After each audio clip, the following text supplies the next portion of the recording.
What do you think would be more reliable for the court to rely on when valuing this business? The actual business valuation expert report, or merely rebuttal evidence from an economics professor?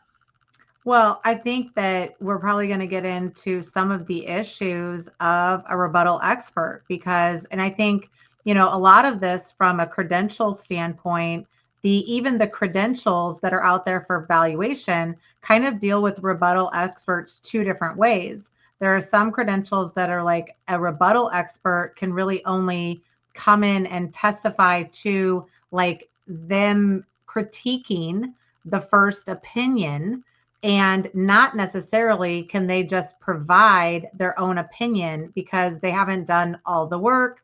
They haven't done their professional due diligence, and a lot of ethics come into it. And then there's other credentials that are like, oh, no big deal. You can critique that work, you can recalculate it, and then provide another value. But that's, kind of straddling the line of, are you really a rebuttal expert?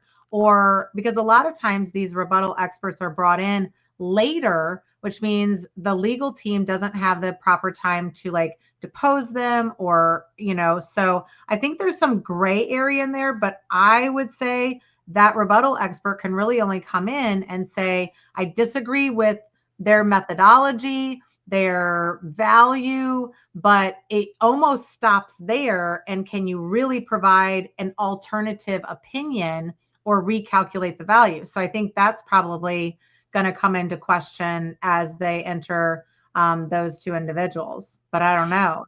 Tell me more. So in this case, the appellate court held, well, the appellate court affirmed the trial court that the husband's rebuttal witness went beyond rebuttal and it was entirely disregarded.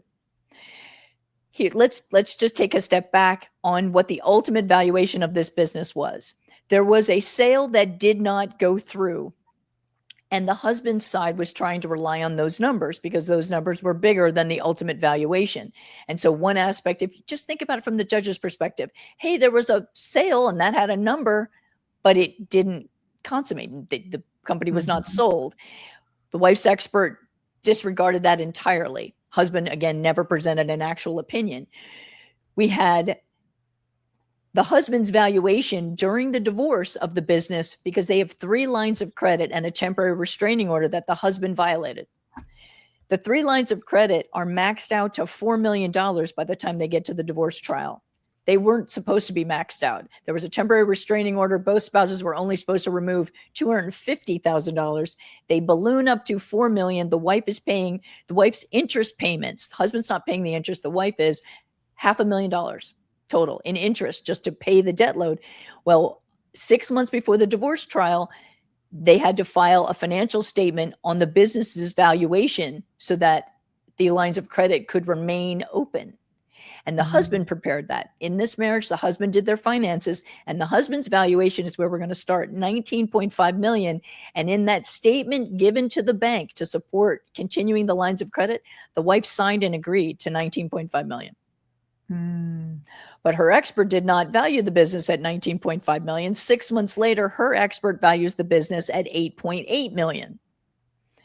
And as you can imagine, the wife is cross-examined because she's agreed under penalty of perjury that this business is worth $19.5 million. And then 6 months later, she's testifying that she is not an appraiser. That's a direct quote. I'm not an appraiser.